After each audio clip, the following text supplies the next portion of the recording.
তৃণমূল কংগ্রেসের কাছে আপনারা কোনো রকম নীতি নৈতিকতা সভ্যতা ভদ্রতা আশা করবেন না, এটা আশা করেই তো আপনারা ভুল করেন।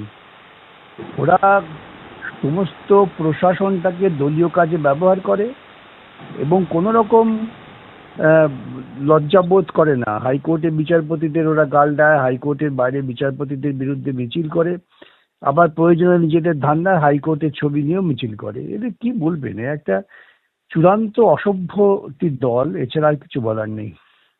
কি আমি তো বলে বলে ক্লান্ত হয়ে গেলাম যে যে দলটার জন্মই হচ্ছে দুর্নীতির মধ্য দিয়ে, তাদের একমাত্র কর্মসূচি দুর্নীতি করা, রাহাজানি করা, ধর্ষণ করা, লুটপাট করা, এটাই এদের কর্মসূচি। সেই কর্মসূচি ওরা পালন করবে।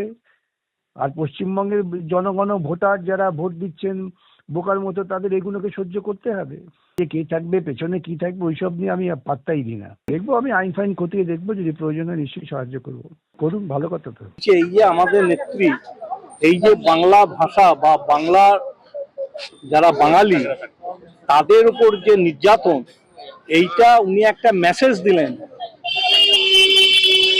স্বাধীনতা লাভের পরে 10 লক্ষ মুসলমান তারা বাংলাদেশ পূর্ব পাকিস্তানে চলে গেছে, আর 70 লক্ষ রিফিউজি, বাঙালি রিফিউজি, তারা ভারতে এসেছিল। এবং আজকে এই 79তম স্বাধীনতা লাভের দিনে এই যে মমতা ব্যানার্জি এই যে বাংলা ভাষা আন্দোলনের উপরে এই যে স্লোগানটা দিয়েছে, এটা আমাদের ভোটের রাজনীতি নয়। আগামী দিনে দুই বাংলা এক হবে। এই যে মমতা ব্যানার্জির এই যে চিন্তা ভাবনা, এই ঢেউ মুজিবুর রহমান শুরু করেছিল 21শে জুলাই ওখানে বাংলা। এবং আমার ব্যক্তিগত আমার মনে হয়, এবং আইনজীবীরা এই জায়গাটা অনুভব করে বলে, এই আন্দোলনটা কোথায় শেষ হবে মোদি বা অমিত শাহ জানে না। মোদি বা অমিত শাহ জানে না দুটো ভারতবর্ষ স্বাধীনতা লাভের পর দুটো স্টেট বঞ্চিত হয়েছিল, একটা হচ্ছে পশ্চিমবাংলা আর একটা হচ্ছে পাঞ্জাব। পাঞ্জাব সামলে নিয়েছে, কিন্তু আমরা সামলাতে পারিনি। আমাদের এখন ওই রিফিউজি যারা আছে ওপার বাংলা থেকে যারা এসেছে, এই যে ভোটার লিস্টের নাম করে যে কথাটা বলছে, এটা আসল কথা নয়। তারা ওই জায়গা থেকে এই জায়গায় আসতে চাইছে।